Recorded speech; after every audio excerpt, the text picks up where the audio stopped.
It is. Welcome, welcome. You are listening to Bras, Panties and Sports. It's a lovely day across the USA. I'm Spitface. Please welcome our host, the Voice Lady of Sports Talk, Jill Smith. How is it your way, Miss Jill?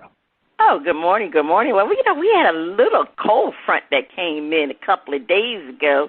So, you know what, we're in the, 70s right now. So, for some people, that's lovely weather. You know how we're Floridian. We've been in the sun so much. When it starts getting cold in the 60s, we're ready to break out the fur coats. Yeah, hey, you need an excuse to wear a fur coat in Florida. Well, now it's 78 degrees here, so we're doing fine. You ain't wearing your head down. Nah. All right. Now, this week on Shout Out, we have music from Lady Adrena. Well, she's buying her shining star. Get the cold feel of the mute button. First Lady, we're ready. What you saying? Each week we try to figure out what is going on in the sports world, not the plays of the week, more like the players of the week. Are they trying to tell us something? So we ask, what you saying? Fly, little birdie, fly. Time keeps on slipping into the future. Time keeps on slipping into the future. So I want to fly like an eagle to the sea. Fly like an eagle, let the spirit carry me. I want to fly right into the future. The little birdies known as the New York Yankees wish they could fly far away, going down 3-0 against the Houston Astros. After the Yankees let a catchable ball drop in the outfield, Chase McCormick made them pay by slicing one over the right field wall as Houston eyes a commanding 3-0 ALCS lead. Is this the tale of two teams crossing like ships in the night? Are the Yankees about to get swept by the Astros? Are the Astros simply the better team? Should New Yorkers start rooting for the Astros, given Houston was founded by New Yorkers, brother Augustus Chapman Allen and John Kirby Allen of New York City? Marvelous Marvin Hagler, rest in peace, Bernard Hopkins, Roy Jones Jr., and the Steve Miller Band are asking, what you saying? Oh, yeah, it's a tale of two teams crossing like ships in the night. The Yankees were already struggling prior to making it to the playoffs. Yeah, we already know that. But, Spitface, I just hate to say it, the Astros are light years a better team than the Yankees. Light years better than the Yankees. They are basically they're a more complete team. The Astros, they have pitching, hitting, power, and defense. Dusty Baker has always been a good coach. Maybe this is the year he finally wins a World Series title that has eluded him twice already. 3 times may be the charm. You remember he lost in 2002 when they just needed to win, one more game when he was the coach of the San Francisco Giants. And last year he lost to the Atlanta Braves. I think it was 4-2. Baker has the most wins among managers who have yet to win the World Series. So that's quite interesting. But you know what? He's out coaching Aaron Boone. Baker has been pulling the right, making the right moves, being able to manage his pitching staff. They got a great bullpen. And the Yankees, man, they got a plethora of problems. And most of it really is their offensive incompetence. They are completely not hitting the ball. They have not scored an earned run in 19 innings. The last earned run was in the 8th inning of Game 1 in Houston. My goodness. Their offense is non-existent. I mean, you would think Game 3, which really was a must-win game, they only had 3 hits, left 6 runners in scoring position. I mean, the Yankees are either popping out, striking out. And poor Aaron Judge. I mean, you talk about what the potential MVP of the league has been struggling in the playoffs. You know, and the sad part about it, you know, these Yankee fans, they don't give a damn because they booing Aaron Judge. He's been booed. He was booed against the Mariners, and now he's getting booed against the Houston Astros. You know, his first booed, he was in Game 3. He struck out 3 straight pitches, and he was caught looking at a fastball. When he walked back to the dugout, there was a whole bunch of boos. And then he then in the 8th inning, where there was with 2 people were on, two basemen were on, and it was 2 outs at the bottom of the 8th, and you know what?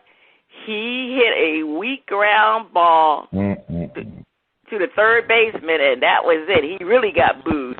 It's you know, and it's so funny because Bob Costa, he just couldn't believe that they were booing him. He really couldn't believe it. But he doesn't know anything about New Yorkers and New York fans. It's what have you done for me lately? It ain't about what you've been doing. We in the playoffs, and this is all about the Yankees. They were supposed to get to the World Series, and you know what? It looked like it's not going to happen. Now, I'm not going to say that they're going to get swept, but they could get swept. Okay? I ain't gambling on that because it's a possibility. If they continue hitting the ball the way they're not hitting the ball, they will get swept in today's game. That is for sure. Now, and, you know, Judge really has come up small, and the team really needs him to be a big hitter. And the thing is, he's striking out. Even when he was in his home run streak, trying to, you know, be the American League king of home runs, he was getting walks. He was walking. He had a good eye. I don't know what happened to him. He feels pressure that he needs to swing all the time. So I just don't know what happened with these bats. You know what? The Yankees really, if you look at it, the latter part of the season, they were not playing well at all anyway going into the playoffs. The Astros were playing well. So, you know, it's not surprising that the Astros are beating the Yankees. And I think the Astros have always had the Yankees number anyway to begin with. So, but anyway, you know, I mean, the Yankees fans probably will root for the Astros, and it's not because of the Allen brothers who founded Houston, but it will be because we know that they're not going to root for the Phillies. So it would be like the Phillies are going to meet the Astros in the World Series. So normally they will root for the American League team, and that will be the Houston Astros, because we already know there is no way that the Yankees are going to win 4 straight games against the Houston Astros. So they're not going to the World Series. So they will be rooting for the Astros. All right, Spitface, what you saying? I'm like, I'm looking at the fact that the New Yorkers at least can say, we made you, Houston. Because the Yankees, the odds are like, they are close to winning the lotto. Winning the lotto, coming back. And but they have the Yankee fans, the most that you can hope for is that somehow they win this next game, and maybe squeeze out another. But it don't look good. It don't look good. As a matter of fact, I heard that the witches were giving the Astros their broom. Because they would looking at us weak. And, there's absolutely no pressure on the Astros. Not when you got a 3-0. And, I think, First Lady, the last time a team came back from 3 down to actually win a series, it was against the Yankees. And, so I kind of think that, like I said, it's, fate is the fickle finger of fate is not going their way. But, Dusty Baker, it's hard not to root for a Dusty Baker team. Because, he has had some heartbreaking, losses. And, and it's just really a great, classy coach.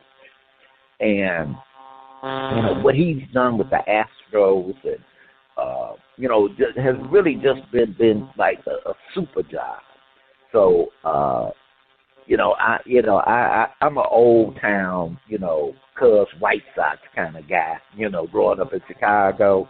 But I gotta hand it to them Stros. They look like they're on the ascension to getting Dusty his first World Series. So first World Series win. So I'm going Go Stros. And New Yorkers, like you said first, they ain't rooting for the Phillies, no kind of way. So you might, you don't have to jump the band. Well, I kind of think they done jumped on the bandwagon already, because with the Boo Birds coming out. But, I think the question is, what kind of adjustments are they going to make in the offseason? Who they going to bring in? Because they need,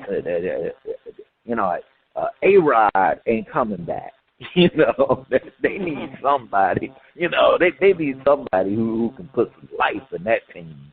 Especially after, if they get swept, I don't get that they have to do some wholesale, changes, but they need something. They need something. And so, hey, like I said, the witches been giving away their brooms to the Astros, so the stew might be brewing for a squeak. That's all I'm saying.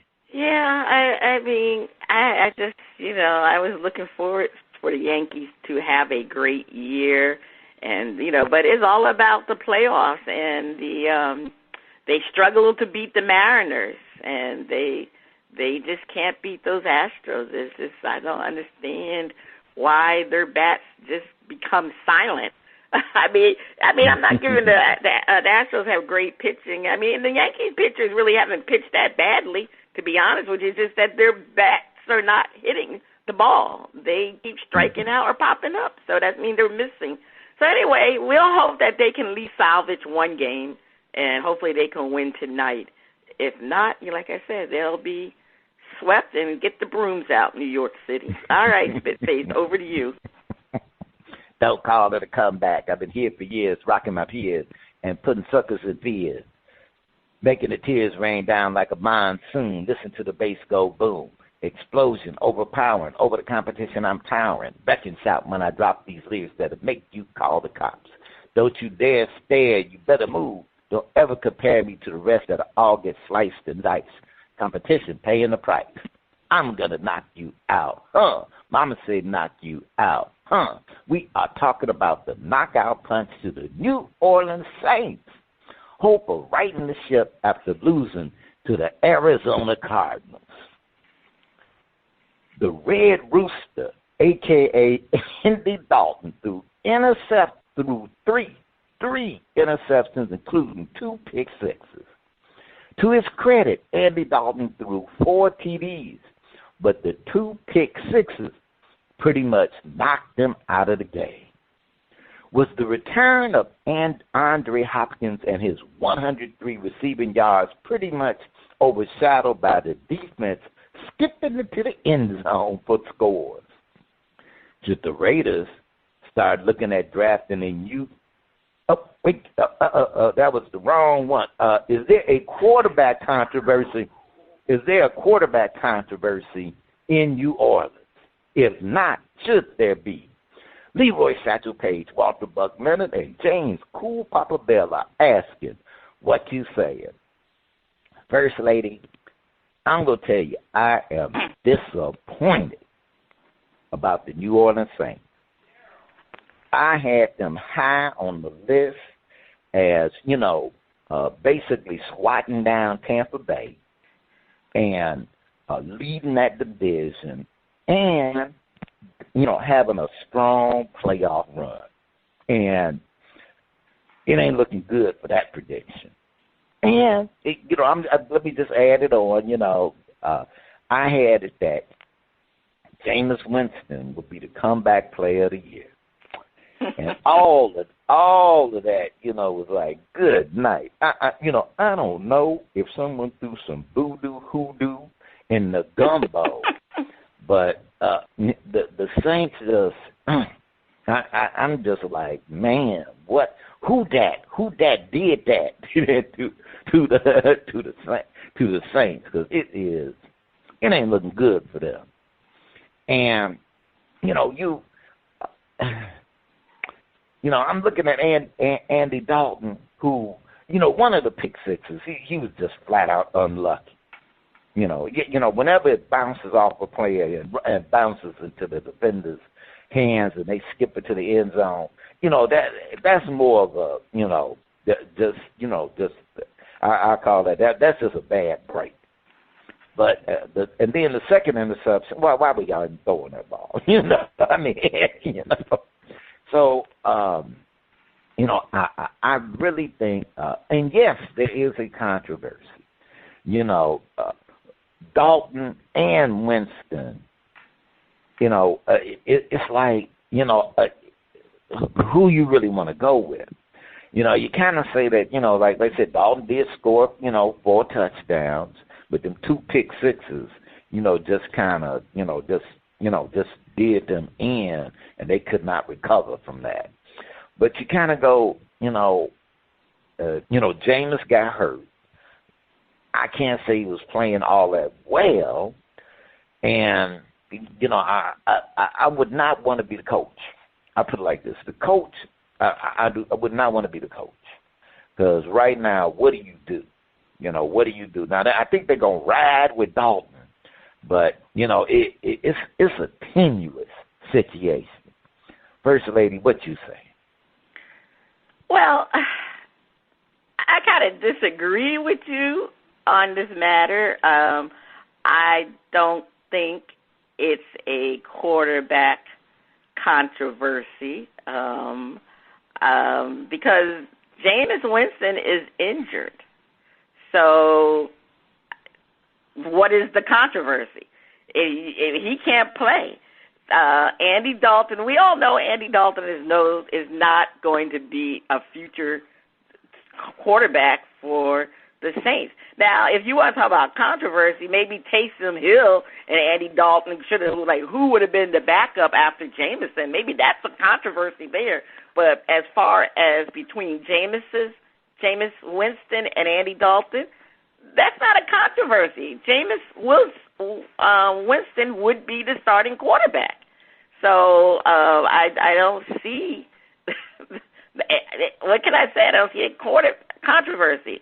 I mean, the issues with the Saints is also on the defensive end, because their defense has been the poorest than they normally are. They have a 2-5 record, and we expected the Saints to be vying for that division lead against the Bucks.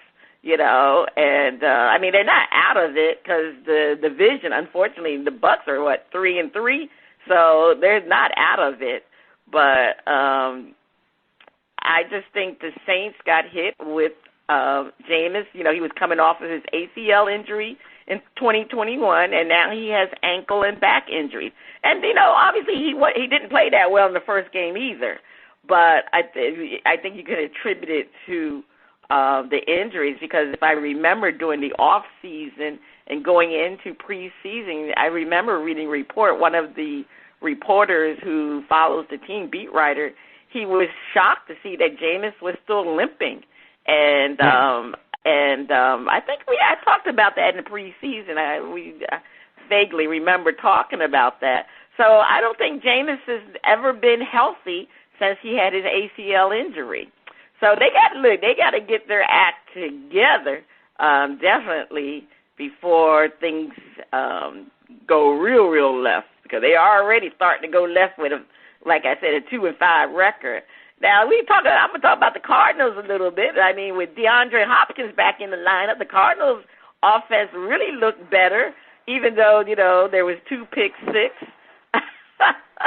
There was 2 pick six, but regardless of that, that's right. Because remember, Andy Dalton was the one who threw those 2 pick six.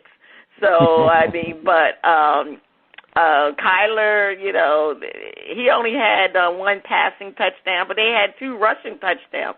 And that's the exact result of Hopkins being in the lineup. Because when you have that deep threat, you're able to do more play action.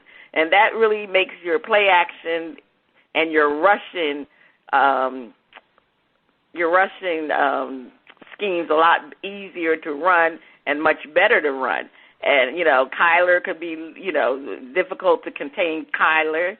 But, the offense wasn't at tip-top shape, but it was at least better than it has been for a long time since they started the season. So, and Kyler, and you saw Kyler was yelling at Kingsbury. They really got it, he was barking at his coach, kind of disrespectful. But, I know those things happen. But, DeAndre Hopkins is back.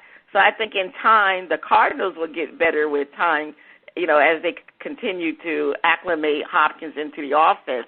But the Saints, man, they keep Andy Dalton. You get the best of 2 worlds.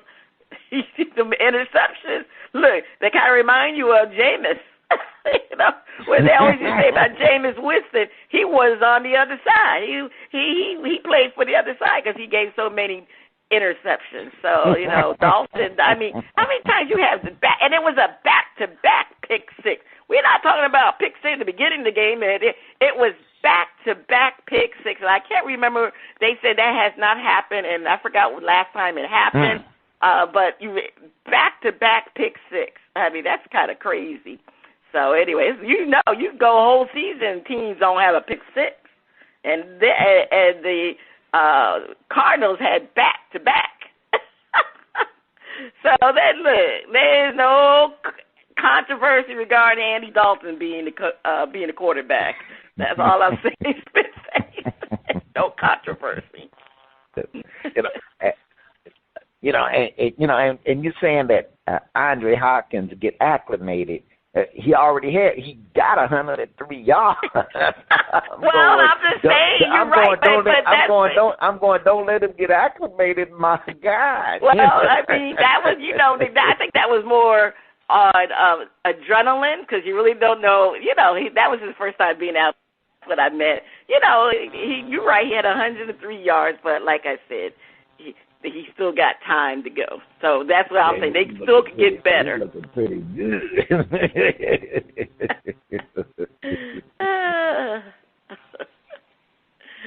Okay, First Lady, please take us to break. Stay tuned. Coming up next, we'll have a performance from Lady Adrena. Shout out part 1. Let me get the young lady's name correct. All right, we'll see you on part 1 of Shout Out.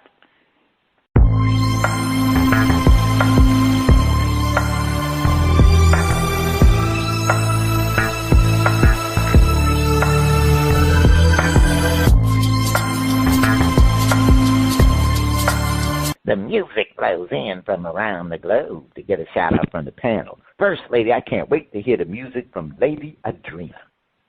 On Shout Out, we feature new independent artists who are looking to find their shining star. If we like what we hear, we'll give the track a shout-out. If we don't like it, we hit the mute. Today we are featuring Lady Adrena from Jackson, Mississippi. They say, quote, vocalist and songwriter Adrena Palmer, Adrian Palmer, a.k.a. Lady Adrena, was born May 24th, 1980 in Jackson, Mississippi. Her singing career began at age 5 in County Line Baptist Church and has continued to flourish. In April 2008, Adrena completed her first single, What's Good for the Goose?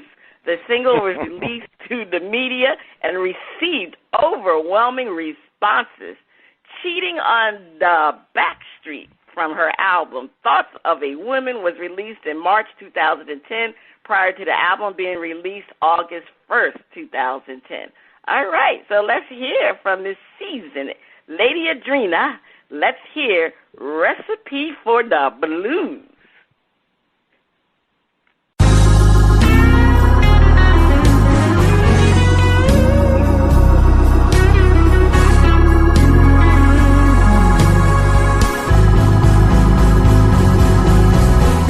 A little bit of sugar, make it sweet enough for you. Yeah. Just a taste of this honey, 'cause I know you love that too. Yeah, you do. When I put it all together,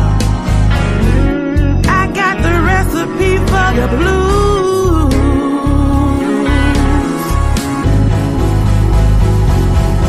I know you love home cooking, yes I do, and I know you're hungry too. I know you love home cooking, baby, and I know you're hungry too. Why don't you come on in and set a spell? You don't have to be good looking, just need a recipe for your blues.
Recipe for your blues.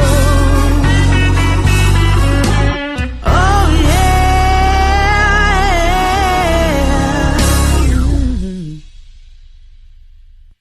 All right, is that the song? That sounded like the song ended before she was finished, but maybe because that's how those blues go.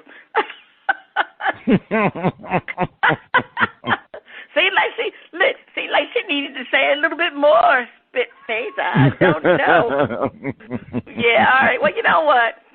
That's old time down and dirty blues there. So if you like that music, for that fact, I'm going to shout it out because that's the lane she's in, and she know her lane, and that's the style she sings, the genre she sings, and I like some of the blues. I do like some of the blues. The blues are always talking about what? Troubling times. That's what the women talk about. Now, I ain't going to tell you what the men talk about. Somebody's side piece.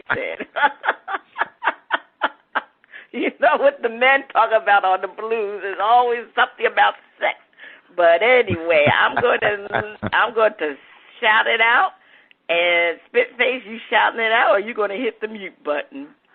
I'm going to shout it out. I thought that she put together a nice little blues recipe there, and then she did have cheating on the back street. Thoughts of a woman, so in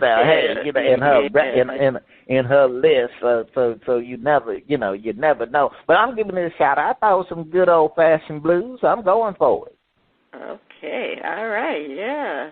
We definitely will hear from Miss Adrena, Lady Adrena, on part 2 of Shout Out, feature one of her other bluesy tracks. But you know what? I just know we're not talking about the blues when we're talking about this person.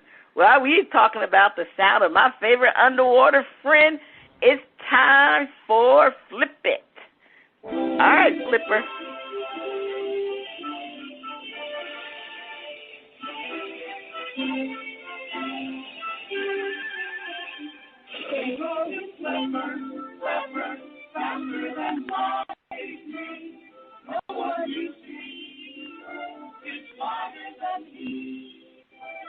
And we mention a world full of wonder, lying there under the sea.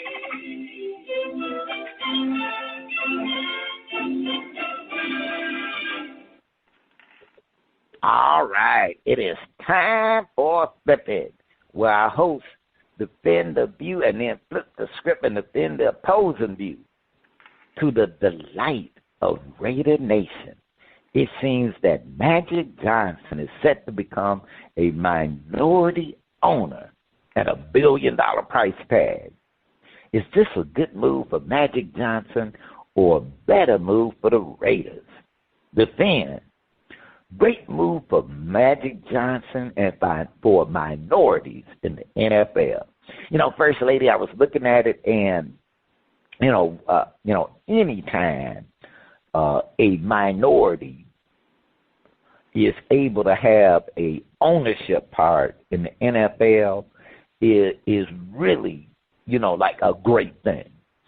And because one, it helps crack that barrier. The old boys club, because it's kind of hard for a team to have that old boys club mentality when you have one of the owners or the owners group, come from the black community, the Latinx community, a woman, and even though there have been a couple of women owners, but it helps break that up, and it gives a shot that an owner can have someone from a minority community can actually be a full owner. Because I look at it as Magic Johnson's next step is to become, Magic want to be the owner. He want to be the main owner, not just have a minority share. He wants to be the big guy. And so this is a great move for Magic to get into that arena. And and I'm glad that he jumping in, and it's not basketball, and the Raiders need a little magic, they can stand, but it really, it starts, it's a long way to go, but you got to start somewhere, and Magic has been able to make a few moves that others have not, and so I wish him well, and I don't know about the team. I'm like Magic could be, but I would have preferred for him to be an owner of the Cowboys. That would have been interesting. yeah, sitting up there with old plantation owner Jerry Jones. That would have been fun. But I think it's a great move for Magic and for minorities in general in the NFL. First Lady, what you say? Well, obviously I agree with you on that. I mean, it is definitely a great news for a minority to be a minority owner. And we need more minorities, in particular African-American, owning shares of an NFL team. I'm not just talking about any minority. I'm talking about African-American owners, because the league is 70% black. And like you said, there needs to be that shake-up in that old boys club network. A minority owner usually won't move the needle, but we are talking about Magic Johnson, we're talking about Magic, the Magic Man. He's not going to be a silent minority owner. He's going to be very vocal, and that's why I think it's a great move for him, great move for the NFL in general, to be honest with you, because he'll be able to voice his concerns regarding the different issues within the league, even though he'll be coming from a minority owner, and I don't mean because of his race or anything. We're talking about he's not going to have the full ownership of the team, and like you said, he likes to own the full ownership of the team. He did it with the Dodgers, and he has experience already being a minority owner. Remember, he was a minority owner with the Lakers, and he had to give up his share of the Lakers. I'm trying to remember. I forgot what it was he had to give it up for, but I think when he became a GM or vice president, I can't remember exactly why he had to give up his Lakers stake. But regardless of that, he's done this before. Like I say, he's part of the ownership in the Dodgers, and he's done this. And I think it's like I said, we got to shake up this old boys network. We just can't continue to have old white men running NFL teams, especially in a league that is 70% black. And that's the reason. I don't know if the NBA, they removed the term owners from their team as governors. I think the NFL needs to do, because you're talking about, one of the previous owner already said that he was like running the plant. What is the term that he used? It alluded that he was running the plantation, like they're owners over all these black men. So, so we just need to get more minorities and more African Americans being more involved with ownership in the NFL, just to balance it out, not even to balance out, because it's never going to be balanced out, but at least to just have different points of views from black people that's going to be in positions that can make change.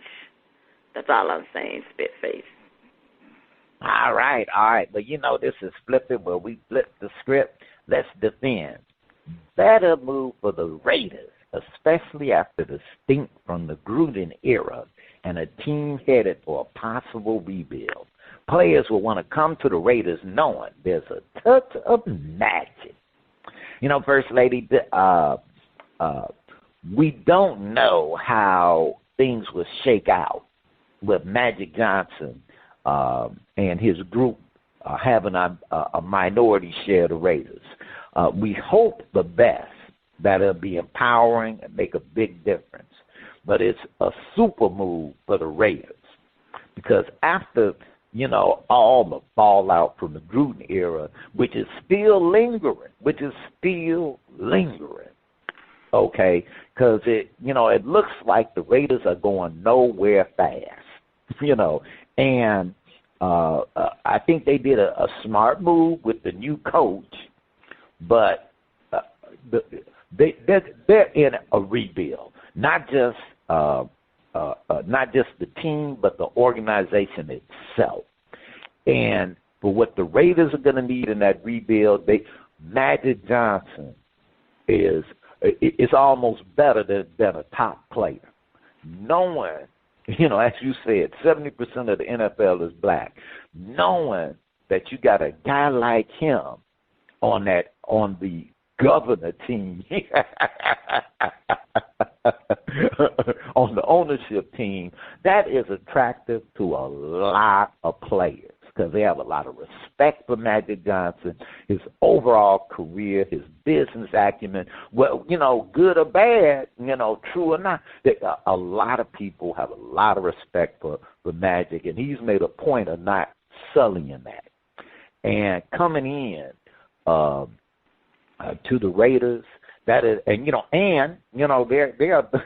there are still some Magic Johnson fans who they'd watch the Raiders just because he's part owner of the team.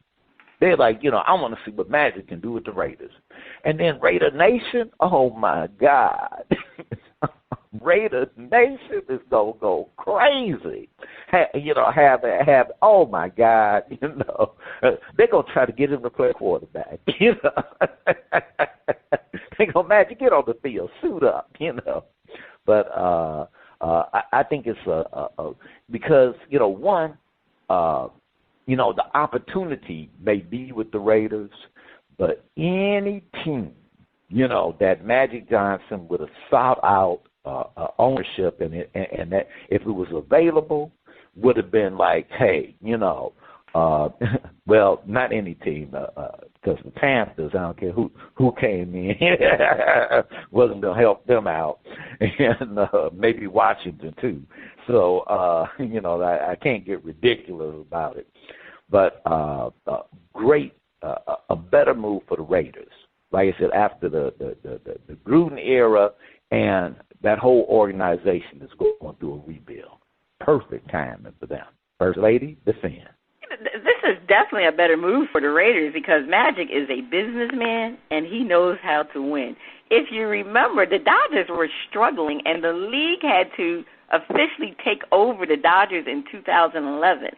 Magic Johnson led the Guggenheim Baseball Management Group buying the L.A. Dodgers for $2.5 billion in 2012. Now, after that, the Dodgers became very profitable, and they started to win games, and they actually won a World Series. So the Raiders should be very pleasantly surprised how instrumental Magic Johnson can run a team, even if it's only going to be in a minority, as a minority owner. Because the one thing about Magic, he knows how to run a business, and I'm quite sure Mark Davis will listen to Magic and his group, and because remember now, the Raiders is a family-owned business, but the fact that they're allowing Magic Johnson to bid for this minority ownership, they feel that they need help. And I think they can use Magic Johnson's help because everything he touches is all about winning. Everything he does is win, win, win. This man knows how to build businesses. And say what you want to say. The Raiders is an organization. It's a business. They're in Las Vegas, so they got the fan base. That was one of the concerns. Was Oakland Raiders, would they have that same fan base in Vegas? And Vegas is becoming a town now where people want to bring teams there. They're talking about bringing, LeBron said he wants to bring an NBA team to Vegas when he retires. So Vegas is a hot spot.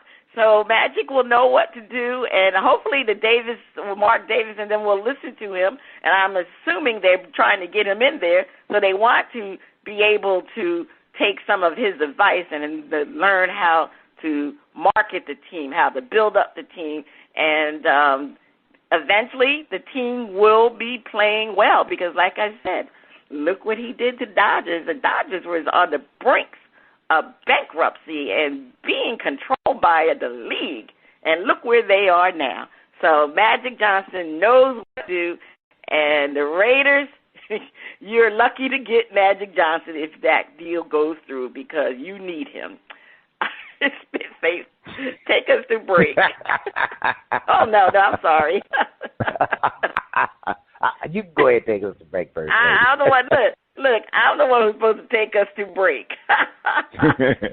All right. On the let me get, I lost my little spot here. I'm sorry. Stay tuned. Up next, butt kicking and our favorite underwater friend on Flip It Part 2. Magic got you all excited. Yes.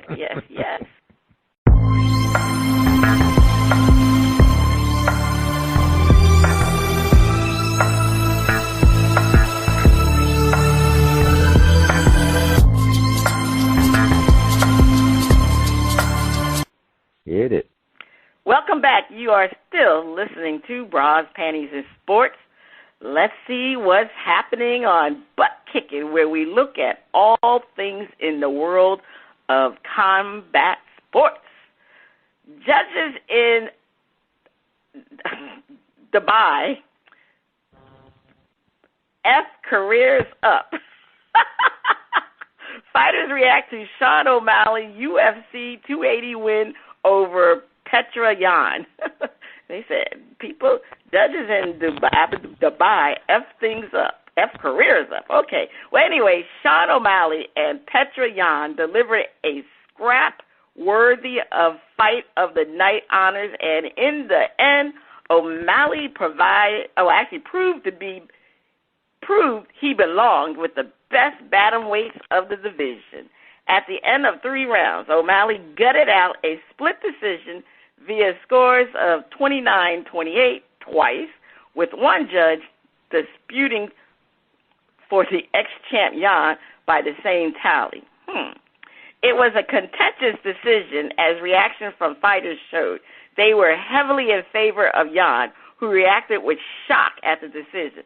Though some of the fighters praised O'Malley for his breakthrough performance, here's what some fighters had to say about Sean O'Malley's win over Petra Yan at UFC 280 on Saturday at the Adrena in Dubai. I think it looks like Etihad. I can't pronounce that. Well, anyway, judges in Dubai are effing careers up. Man, Suga showed toughness and had a great fight, but he didn't win the fight. Wow, talk about UFC privilege. This is getting out of hand. This is one of the absolute biggest robberies I've ever seen. What the actual F happened? Damn, I really do got to come back. But those guys would be easy money for me. Spitface, other than the fact that I had a hell of a time reading this, in the case of sour grapes, do you have a point given in what was a split decision? What do you have to say about this, Spitface? One of the, I'm going to say, yes, it is sour grapes. It is sour grapes. And there are always sour grapes when it is a split decision. Mm-hmm. And that's just whether it's in boxing, boxing or in UFC. Whenever there's a split decision, there's always that little caveat. Was it stolen? What was in the refs, eyeballs, and all that stuff. So it's sour grapes. Sometimes you have to go. Sometimes there's an old saying: if you let it go to the refs, then guess what? Let it go to the judges, then guess what? Then it's whatever they say. So even if it's a split decision, you let the fight go to the judges. So, hey, you get what you get, and if 2 out of 3 say that the other guy won, guess what? You lost. That's how the game rolls. Now, my question is always, what's up with the judge who didn't agree with the other 2, not the other way around? Wow, there was one judge who felt the other guy should have won. The other 2 judges, no, that's 2 judges that outnumber the one. So what's up with the one judge that one judge was the only one who could see that Yan outscored? What's up with that judge? Did that judge have a little favoritism going? So, but, one of the comments, and we didn't put who the fighters' names were, was the one who said, damn, I really do got to come back. Both these guys would be easy money for me. Now, so his whole analysis of the fight was, I can beat either one of them. So, that sounds a little biased to me in itself. But I think that whenever there's a split decisions are always controversial. And I would say it's really rare that it truly is, quote, a robbery. Because, you get two of the judges to agree out of three. That means it was tight. But you obviously didn't perform enough to win the match. You just flat out did. That's all I'm saying, First Lady. Well, yeah, I know the fight, because it was in Dubai, it came on in the afternoon because I did see it go across my phone that the people won. So I know normally I do like to watch the UFC, but I like to watch it at nighttime, not during the daytime. All right. That's the same. That's all I'm saying. It's time for our favorite underwater friend. It's time for Flip It. Tampa Bay and Atlanta are at the top of their divisions with 3-3 records. Which one is a pretender? Panel defend. The Falcons are playing way above expectations, and Tampa Bay below expectation. Tampa Tom will right the ship and show the Falcons are pretenders. Defend Spitface. You know what? I like the Falcons. I really do. They were counted out. They were supposed to have the worst record. And, they were supposed to have the second worst record behind the Houston Texans. So, for Marcus and company to kind of get things together and be competitive, I think the future is bright for them. But they are playing above their expectations. Now, Tampa Bay, on the other hand, if there's one thing that a veteran team can do, and is they can right the ship. A veteran team can come back from breakdowns, from miscues, from a rough start, and get to swinging. And Tampa and Atlanta, they're tied. So it's anybody's division to win. And especially when you got the Saints stumbling and bumbling around when they were supposed to really kind of be the ones to be leading the charge at the top of the division. Tom will, he's got the, being a veteran and being Tom Brady, they will get their acts together and show that the Falcons are pretenders. Now, they playing a buddy heads. Like I said, I go Falcons.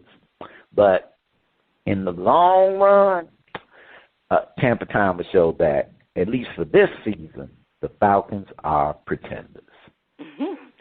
All right, Tampa Tom is showing the Falcons are pretenders. Yeah, but, Tom doesn't seem right, but he's a professional, and he will get his act together and focus more and become the player we know him to be. Now, to me, in the beginning, Tom just didn't seem invested in the beginning of the season. Taking those 11 days off during preseason, going to Robert Kraft's wedding on a Friday during a game week. Tom is going to show everyone who's been talking negative about him that he is going to be the Tom Brady that we know. He just got to get himself together. Obviously, there is some issues at home that definitely has, weighed heavy on him. But Tom is a professional, and if I'm going to bet on a team, the Falcons versus the Tampa Bay Buccaneers, basically I'm betting on Tom versus Marcus Mariota, all right? Now, there's a reason why Marcus Mariota wasn't a starting quarterback for a hot second. Now, he's doing well now, but do you expect that to last? He didn't last in Tennessee. You know, that's when Ryan Tannehill took over his job. So I don't expect Marcus Mariota to continue to have the good season he's having, and I don't expect the Falcons to continue at the pace that they're playing at. Now, the good things for the Falcons, though, we'll see what happens, but they definitely got another game against the Buccaneers. They got to play the Ravens. They got to play the Cardinals. You know, so they still got some teams that they got to beat. But I just think the Buccaneers, like you said, Spitface, they have the they've been there before. They're a veteran team. They're slow to get started, but they're going to be there at the end. And I look for Tom to right the ship. I look for him to turn on. I just look for him to be the Tom that we know he can be. And I think once he quiet all that noise behind him, he'll get to be the Tom that we need him to be. And I'm sorry, the Falcons, they will be pretenders, the big pretenders. All right, let's flip this. Panel defend. Tampa Tom is missing the Brady Bunch, and Marcus Mariota is playing like a man of fire. Looks like Tom is missing Giselle, and Tampa Bay are this year's great pretenders. Spitface defend. Tom, you've given us many good years, but I think Giselle was right. You should have stayed in retirement, buddy. And, you know, just like the great boxers, players, there's that you do that 1 year too long, and the decline hits. And as much as, you know, Tom Brady is the GOAT. He is the GOAT. But the way he started the season, it may have been, you know, his plan may have been, look, you know, let me save my body because it's a longer season. And, you know, I don't need the preseason anyway. And we will gel along the way. Well, you know, that's starting to look kind of difficult. And, you know, also, you know, I think that as the season goes on, Tom is going to have some great moments, but I think Father Time has caught up with Tom Terrific. And the Brady Bunch ain't around. Where did the Brady Bunch go? They done disappeared on time. And Tampa's defense ain't exactly, you know, playing like a team that's going to a Super Bowl. So I think that there are so many question marks around Tampa Bay that they've been, you know, they've been given automatic props because they have Tom Brady and the, you know, and just him being the GOAT. But it looks like, you know, that the Falcons, you know, they're young, they're hungry. Marcus may have finally hit the right team, you know. And, you know, one of the things is when you've been, you know, sometimes when, you know, you came in with hype, you know, you struggled with a lot of things, but you just held on. You proved you were a good backup quarterback, but all that time you were learning, and you got a lot of skills and years ahead of you. It looks like Marcus might be perfect for the Falcons. So I see the Falcons riding high. And Tampa Bay, you're pretending. You're the great pretenders. That's what I'm saying, First Lady. All right. Well, you know, he's the great pretender, Tampa Bay. And Tom is really pretending now because we really see that Tom is hurting for his wife. It is clear that there is trouble at home. We never like to bring people's personal life into the football situation, but Tom looks like he misses his wife. He looks gaunt in the face because he looks like he lost some weight. He looks like to be a shell of himself as basically being a focused football player, and he's playing poorly. And unfortunately, Max Kellerman, you were like 5 years off, but it looked like Tom finally hit that cliff. He's finally hitting that cliff. Like you said, Spitface, Father Time has caught up with Tom Brady. And you know what? Because of the fact that he's always been such a focused athlete, but the fact that he's having these personal problems, that has basically, he can't be as focused as he wants to be. And then because of the Father Time, he just looks so poor as a quarterback. I mean, it's just, he's not getting that many, throwing that many touchdowns. And, unfortunately, the Tampa Bay Bucks, they look like they are definitely back to the old Tampa Bay Bucks. Like you said, where are his the Brady bunch? They're not there. At least what's his name? What's I'm having a brain fart here. The Gronk, right. See, Gronk knew it was time for him to retire. See, Tom should have taken that lead from Gronk. Gronk said, "Oh, no, I ain't coming back. I've done what I needed to do. I did what? I don't need to come back. I don't need to prove anything else." So I don't know. Tom should have taken that into consideration because, the one thing Gronk could do, too, was block. He could be on that, people blocking from Tom getting hit because of the poor offensive line of the Tampa Bay Buccaneers. So, I hate to see Tom Brady looking like this because he is the GOAT, but he is not the GOAT this year. And I can tell you this. Tom may quit in the middle of the season. That's how badly he looks. I'm being honest with you. That is how badly he looks. So anyway, we'll see. All right, Spitface, please take us to break. Good time, terrific. End up going out like underdog. I don't know. That's like deputy dog. On the other side of the break, we have another performance from Lady Adrena on Shout Out Part 2. Please stay tuned. Keep your ears on those speakers.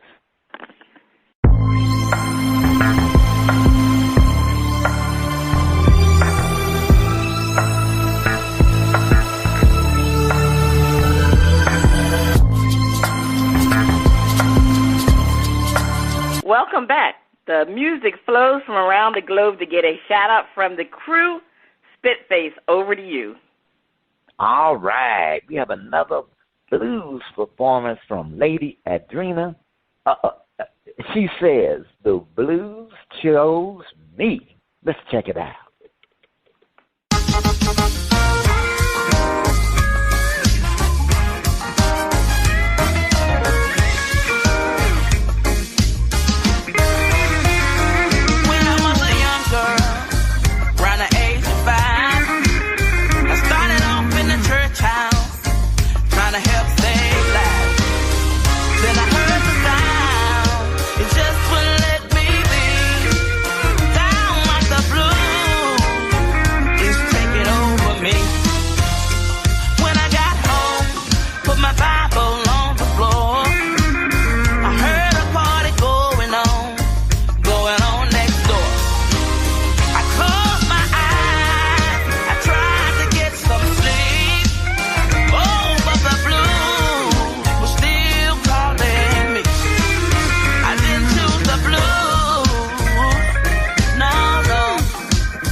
Covered in mud.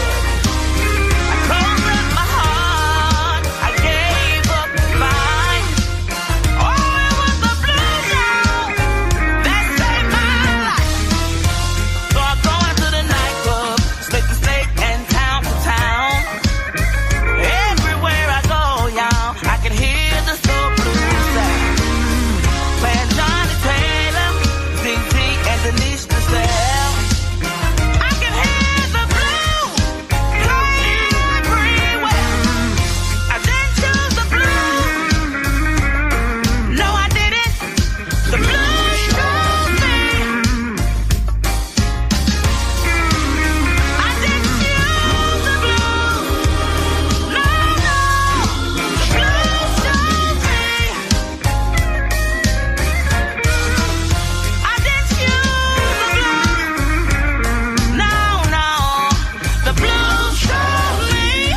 the blues chose me. First Lady, you giving it a shout out. First Lady, are you muted? Yeah, technical problems. No, I didn't mute her. I didn't mute Lady Adrena. I'm shouting Lady Adrena out. She knows her genre, and she's within herself, and she loves to sing the blues. So I'm shouting out, and you can feel her spirit within the song. So I'm definitely shouting that out. The blues chose her. I'm shouting her. I'm shouting out the band too. Yeah. You know, the band was kind of jamming. My man on guitar getting down with himself, you know. I wouldn't mind checking them out. You know, I can see going out and having a couple of drinks. You know, checking them out. They got it together. All right, that is the end of shout out. If you like what you heard from Lady Adrena, check her out at Lady Adrena, and that's ADRENA music.com at Old Grumpy Radio Network. If you would like to be heard or have any comments, please send your emails and tracks to talent at oldgrumpyradio.com. First Lady, over to you. It's time for the picks. Well, the hardball picks, again, will resume with the World Series. Now it's time for the NFL pigskin picks. We are in Week 7. Man, Week 7 already. What do you mean after Week 7? We got 10 more weeks. All right, so let's go over last week's results. Spitface, you were leading again in the black with 300,000 points. Dizzy Mac and I, we keep being in that red. Dizzy Mac was at a negative 300,000 points, and I was at a negative 100,000 points. So that was with the upset. You had the upset. Yeah, man, that was you, and I had the 500,000 upset. So you know I was not doing well. Look, that helped me just to get to 100,000. Please, a negative 100,000. I had only, you know, it was looking good because I had the first 2 picks right, and it was downhill after that. So anyway, the grand totals as of today, Spitface, you're leading with 1,150,000 points. Dizzy, actually, I'm coming in the second with a negative 350,000 points. Dizzy Mac is at 1,650,000 points. Woo. So anyway, but you know, we can still turn it around. We can still turn it around. All you need is really one good week. All right, let's go. Winners and losers, plus or minus 250,000 points. All right, Falcons versus the Bengals. I'm going to take the Bengals. You know, wait a minute. Dizzy Mac has the Bengals. Spitface, who do you have? You know, I'm scared of this game. You know, because I'm scared of this game. The Bengals should definitely win, and they at home, and you know, look, they were in the Super Bowl last year. You know, and the Falcons are overachievers, but that's a tough road. I'm gonna go with the Bengals. Okay, all right, you can go with the Bengals. So we all heading with the Bengals. All right, Colts versus Titans.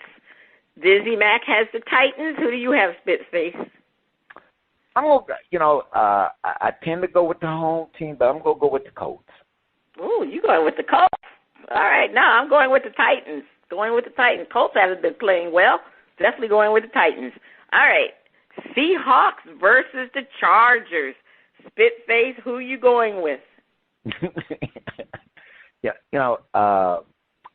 The Chargers scare me because they do stupid stuff, you know. I'm going to go with the Chargers at home. All right. I'm going with the Chargers also. Now, Dizzy Mac, he believes in Geno Smith because he has the Seahawks. All right. Next game, Chiefs versus the 49ers. All right. Man, them Chiefs disappointed me against the Bills, but they're not going to disappoint me against the 49ers. They can't lose 2 games in a row, so I'm going with the Chiefs. Dizzy Mac has the 49ers. Spitface, who do you have? You know, if McCaffrey had been there all week, I would have went with the 49ers, but I'm going to have to roll with the Chiefs. They're not going to have 2 losses in a row. No. All right, we're going up to our props. They either over, under, push, plus or minus 150,000. First prop, Titans, 125 rushing yards. I'm going to go over. Shoot, Derrick Henry can get that if he plays well. Dizzy Mack has over. Spitface, what do you have? I'm going with the under. Okay. Dak Prescott, 200 passing yards. Yeah, Dak is expected to play. He's coming off of that thumb injury. So we're going to see, can he get 200 passing yards? Dizzy Mack say, yeah, he can. He's over. What do you say, Spitface? Against the Detroit Lions at home, and Dak want to show out, I'll go over. They're playing at home? Yeah, Cowboys at home. All right. This is a tough one for me. I'm going to say under. All right. Tom Terrific, 2 passing touchdowns. All right. Oh, no. Dizzy Mack has over. What do you have, Spitface? Let me get my coin out so that... They playing what? They playing the Falcons? Oh, we're not... no, they're not playing the Falcons, are they? No, the Falcons are playing the Bengals. Oh, that's the Bengals. Okay, let me see who they Tampa Bay is playing... the Panthers. Oh, they're playing the Panthers. Okay. I'm going to go... I'm going to go over. Shoot, last time I did a push on 2, he only got 1. Whoa. Yeah, he only got 1. I'm going to say push. I don't see him doing 3. I just don't. I don't think he has it in him anymore, and I just don't see it. All right, let's move along. I think he could luck up and go over 2 with the Panthers. All right, well, the Justin Herbert 3 passing touchdowns, Spitface. I'm going to go push. Mm-hmm. I'm going to go push also because I think he can get 3. Dizzy Mack has under. Cowboys, 110 rushing yards. I'm going to say, I'm going to say over. That's why I don't think Dak is going to throw for over 200 yards. I think they're going to run the ball because remember, that's what they were doing with Cooper Rush. That's the formula the Dallas have been using is rushing more so than passing. But we all know Dak likes to pass. But anyway, I'm going to go with over. Dizzy Mack has over. What do you have, Spitface? I'm going with over, but I'm going to go. Dak is still going to go over 200 passing yards because Dak is great at padding his stats. All right. Especially against teams with losing records. Mm-hmm. Yep. All right. Packers, Commanders, 35 combined points. Man, I lost that last week with them darn Packers. I can't remember. Did I lose that? Yep. I think they got over. No, they got over 40. It was 40 combined points with the Packers, and and I forgot the team they were playing, and they got 42 points. I had said under. Dizzy Mack has under. What do you have, Spitface? I'm gonna go with the over. Yeah, I'm going to go with the over. All right. Pick the upset. Optional. Plus or minus 500,000. I got it last week. Lions upset the Cowboys. Dizzy Mack got the upset. He's taking the upset? Ooh. No, Dizzy Mack is. Mack? Yeah. Lions upset Cowboys. He got yes. So Dizzy Mack is taking it. I'm on the fence right now. Upset. I'm You're passing on the upset. Okay. Detroit might end up having a good game, but no, they're not going to upset the Cowboys at home. I'm passing on that one. You're passing on that.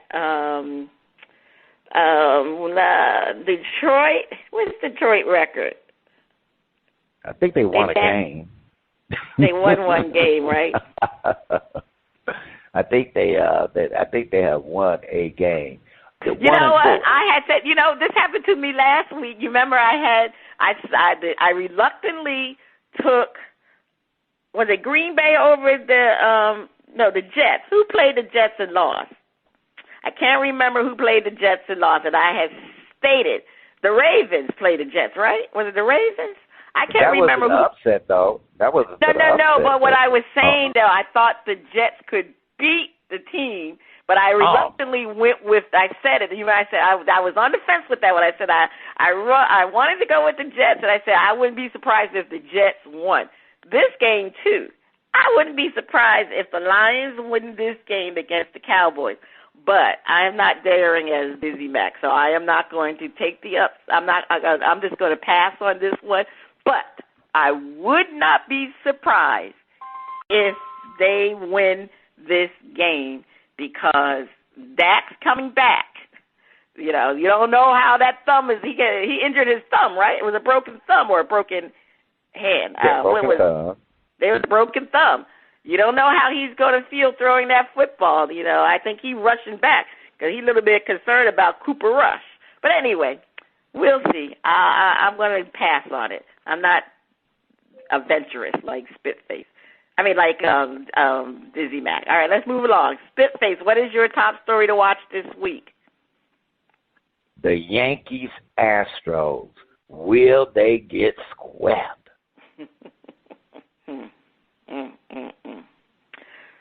Well, what is my top story? My top story is, are the Eagles playing this week? Nope. Or are they on a bye? Huh? Yes, they're on a bye. Oh, the Eagles on the bye. So I guess there ain't going to be no story because the Eagles will still be undefeated. So my top story is really how Dak will play in his return. Since you people want to make a quarterback controversy, let's see how Dak plays when he returns. All right, join us in December as we honor our veteran women and veteran women with disabilities. To learn more, please visit honorourveteranwomen.com. honorourveteranwomen.com. Check out our current and previous episodes at Bras, Panties and Sports.com and our Facebook page, BP and Sports. This is Cheryl Smith, the First Lady of Sports Talk, and Spitface. You have been listening to Bras, Panties, and Sports.